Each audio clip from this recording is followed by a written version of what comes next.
Ortak kulak iltihabı daha çok çocuklarda gözüken bir problemdir. Tabii erişkinlerde de olur ama sıklık noktasında çocuklarda daha yaygın.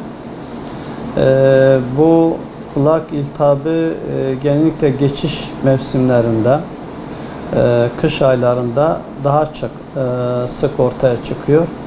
Bunun da sebebi genellikle bu üst solunum yolu enfeksiyonu sonrası ortak kulak iltihabı gelişiyor. Bu mevsimlerde de bu üst solunum yolu enfeksiyonu sık olduğu için haliyle ona bağlı olarak ortak kulak iltihabı da daha çok gözüküyor. Mesela denk bir nezle, gripten sonra, soğuk algınlığından sonra, burun tıkanıklığı, boğaz ağrısı sonrası ortak kulak iltihabı geçirme riski yüksektir. Bu üst solunum yolu enfeksiyonu daha çok viral bir enfeksiyondur. Bunlarda bir antibiyotiğin yeri yoktur. Ama bu diyelim ki nezle, grip, soğuk algınlığı, boğaz enfeksiyonu sonrası gelişen ortak kulak iltihabı superatif bakteriyel bir enfeksiyondur. Çok kere de medikal tedavi, ilaç tedavisi gerekliyor. Antibiyotik gerekli oluyor bunun tedavisinde.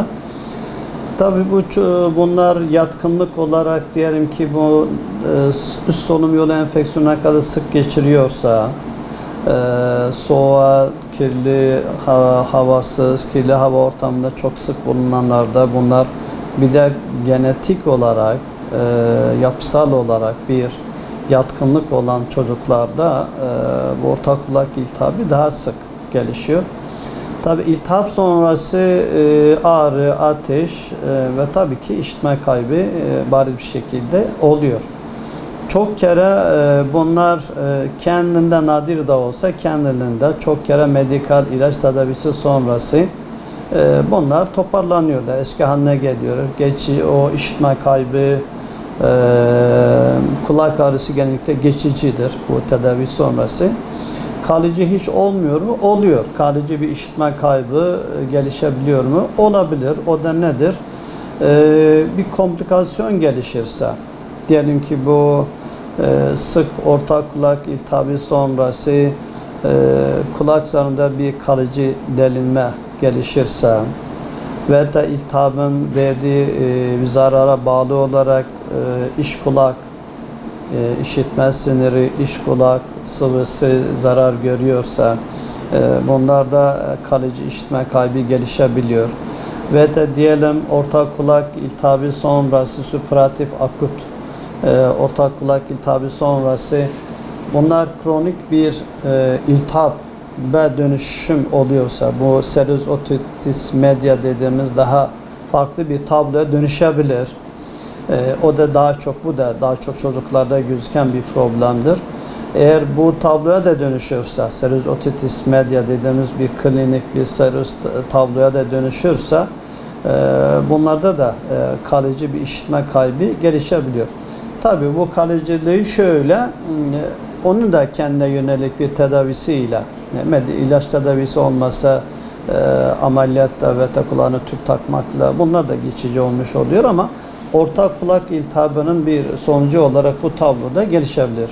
Şimdi akut superatif otitis media klasik bildiğimiz ortak kulak iltihabında çocuklar, hastalar kendini bir şekilde şeye atıyorlar, hastaneye, doktora başvuruyorlar. Yani kulak ağrısı, ateş, ağrı tablosu ön planda olur. Genellikle anne babayı ve hastanın kendisi bunu yansıtır ve